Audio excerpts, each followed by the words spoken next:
Good morning. As you all know, we've reached a pivotal point in this very long pandemic. With the recent changes and recommendations from the CDC and the State Department of Health, we're seeing businesses, organizations, schools, and churches continue to open and relax many of the restrictions that we've had in order to keep ourselves and our neighbors safe.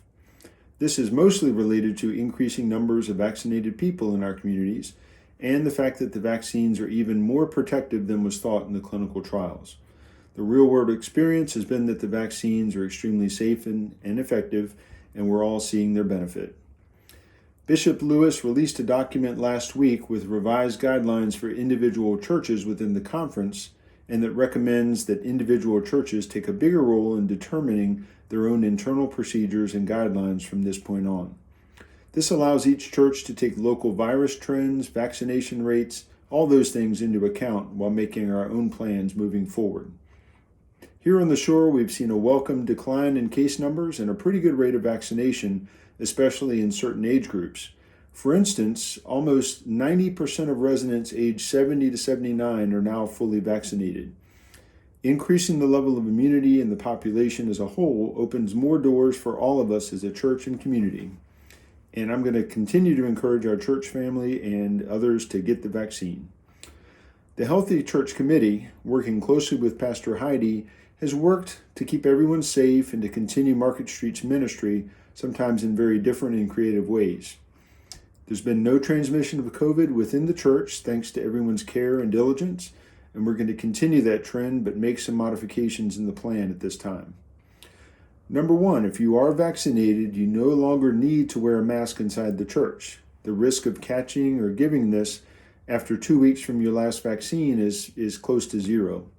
Some people may elect to continue their mask sometimes or even all of the time to avoid other diseases like colds or flu. I can say I've definitely enjoyed not having any respiratory illnesses in over a year, and there may be times that I'm going to consider wearing mine again.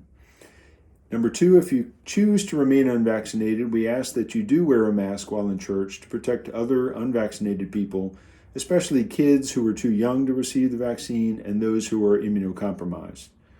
Number three, the taping off of sections of the pews to provide social distancing has gone away, but please be mindful of others who may want to continue to distance when you are choosing your pew. Number four, the enhanced disinfection process between services can now be relaxed. We know that transmission on surfaces is very rare and that routine cleaning is sufficient. Number five, we will continue to come in through the back entrance for now and exit through the front. This has actually been a good flow on Sunday mornings and allows visitors to see the church, and we'll continue to have greeters who'll be available to welcome and orient new members to our church. We'll still have hand sanitizer available and recommended, and masks for those who do request them. The temperature and symptom screening will go away, but if you are sick with a virus, COVID or not, it's a good idea to stay home and join the service virtually.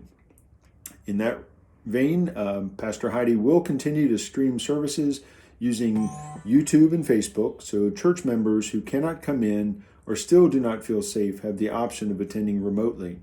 This has been a great way for people to stay connected with their church family wherever they are, and it will continue and even be further developed as a ministry tool. We submitted our plan to the district superintendent, and this has been fully approved. You can see further details in the Harbinger this week. These changes have taken place or will take place starting May 28th and are a very important step in this whole journey.